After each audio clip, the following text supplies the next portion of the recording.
The transition from diaspora back to the village can be both exciting and nerve-wracking for a lot of folks. In part because of the many, many hopes and dreams that we nurture, as well as the unknowns out there. Because when you're coming back to the village after many, many years, you may have hopes and dreams based on the things you imagine are there until reality might turn out to be slightly different. But in many cases, actually, the reality matches some of the hopes and dreams we have. As I've said in the past, a lot of folks actually transition to the village very successfully. I've visited so many folks who have done it well and are really thriving in the village. But there's also a small group of folks who have failed and some of them have returned. Now, even in best case scenario, sometimes a few things are going to go wrong, no matter how well prepared you are. And some of these things go wrong because of the habits we've picked up in diaspora. So in today's video, this wonderful morning, I'm actually standing on the front balcony, just listening to the sounds of birds and nature and all that. I just want to talk to you about a few habits, about 10 of them, that will sure get you in trouble in the village.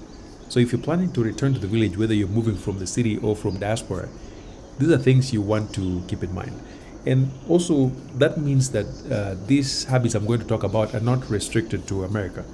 Some of these you'll find especially in Kenyan cities because of globalization. A lot of Kenyan cities are so westernized, you'd be in places in Nairobi and think you are somewhere in Los Angeles. And so, these are things I want you to think about. Now, anyway, welcome to the Village Folks. Again, if you're joining us for the first time, welcome to our channel. We talk about everything in the village, especially stuff that relate to people who want to come back after living in diaspora for a while. We encourage you to watch the video till the end, and if this content interests you, please subscribe. Your support really, really keeps us going. And even if you don't, I hope we'll see you again as a regular viewer. So here's my list of 10 things that might get you in trouble in the village. Number one is snacking. And I'm talking about snacking in the way that it happens in diaspora. Now keep in mind that traditionally, growing up in the village, we used to have about 3 meals. That was typical. No snacks in between. Maybe 4 p.m. you could have porridge and fruits here and there. And often, if we snacked at all, it was anything between fruits and porridge. And most of the fruits, you'd pick them straight from the trees. And so it really never was a problem. And I don't remember ever seeing a multiple course meal in the village where they bring layers and layers of food, including the dessert. Nothing like that. And besides that, we were often very active. We play and we work hard and do things physically. And of course, we were younger at the time. And so anything snacking could never be a problem for us at the time. Now, fast forward to America, a lot of us are exposed to ultra processed snacks like chips, puffs, baked goods, and all that stuff. Many of them are really cheap and readily available. And they're technically, in many ways, designed to make folks eat more. And if you don't believe me, pop one bag of chips and sit with it, hoping to eat just a little bit of it. It'll not happen. You're going to blow through the whole bag of chips. And in many cases, for those of us who work in the Western world, tend to be indoors and are often less active compared to what we were doing back in the village.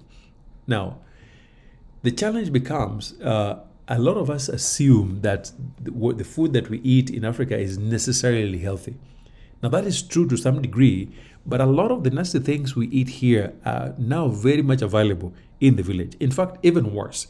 I've seen some really food that looks a little dangerous, very cheap stuff from China that folks are eating in the village, that if you snack in the same way we do in the Western world, you are sure to improve the quality of your waste. So yes, snacking is a problem in diaspora. It's becoming a problem at home as well. And of course, what makes it even worse is the soft life that we get at home. If you're a person who consider themselves average income, you can really get by without having to do a whole lot because you can pay people to do things for you. And so, yes, snacking will get you in trouble back at home. The second problem you want to watch out for is the problem about speeding. Now, in many American roads, yes, of course, the average driver uh, drives above the speed limit. And of course, the speed limit will vary depending on road conditions, the zones, whether you're in a school zone, construction zones, weather, and things like that.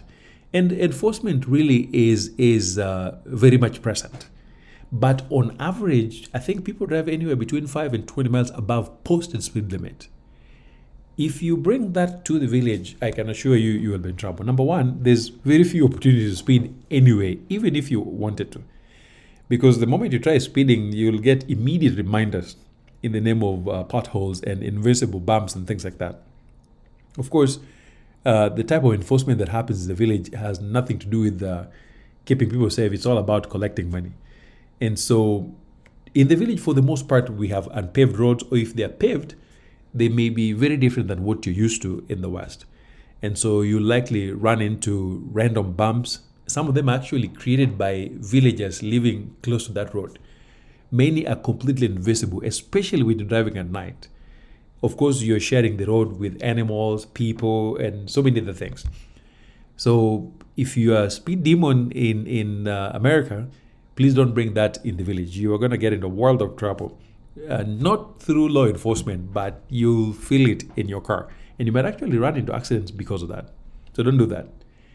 The other common thing that folks do is road rage. And it's common knowledge that road rage is dangerous no matter where you do it. In fact, in America, people get shot all the time for road rage. And oftentimes, it is something that really is not even worth pursuing. And so it's always advisable, don't get yourself caught up in road rage anywhere, whether you're in diaspora or at home. But specifically, if you're driving in the village, you want to make sure that you don't get into any type of road rage with matatu drivers and boda boda. And these are public transport option. Whatever you do, don't get into a fight with the matatu person or boda boda, because these people often have nothing to lose. And I think generally they operate outside the law for the most part. And they will absolutely ruin your day in ways that is not even worth it.